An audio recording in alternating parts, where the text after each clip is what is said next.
ତଳେ ଆଉ ଟିକେ ତଳେ ମଝିରେ ଏକ୍ଜାକ୍ଟ ମଝିରେ ହଁ ଆଉ ଟିକେ ହାତ ଟିକେ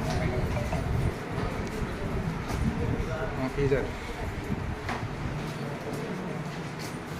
ଆମର ଛନ୍ଦ ଆଉ ଅଳଙ୍କାର ସରିଥିଲା ପାଉଥିଲା ଯେ ରିଭିଜନଟା କରିଥିଲା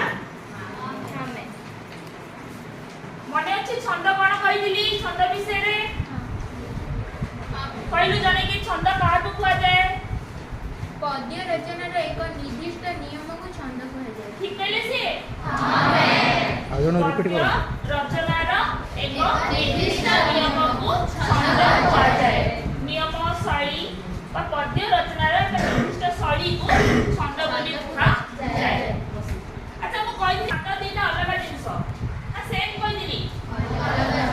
କହିଲେ ଛନ୍ଦ କାହାକୁ କୁହାଯାଏ ହାତ ଦେଖ ହଁ କହିଲୁ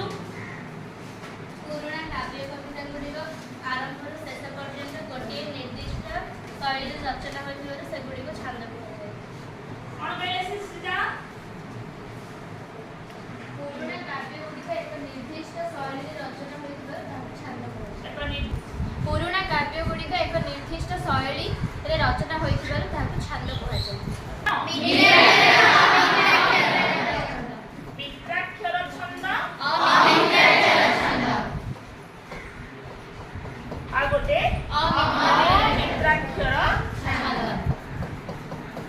ଛନ୍ଦ ଛନ୍ଦ ନାହିଁ ଛନ୍ଦ କାହିଁକି ନା ଛନ୍ଦ ଛନ୍ଦ ଦିଟା ଅଲଗା ଜିନିଷ ମୁଁ ବାରମ୍ବାର କହୁଛି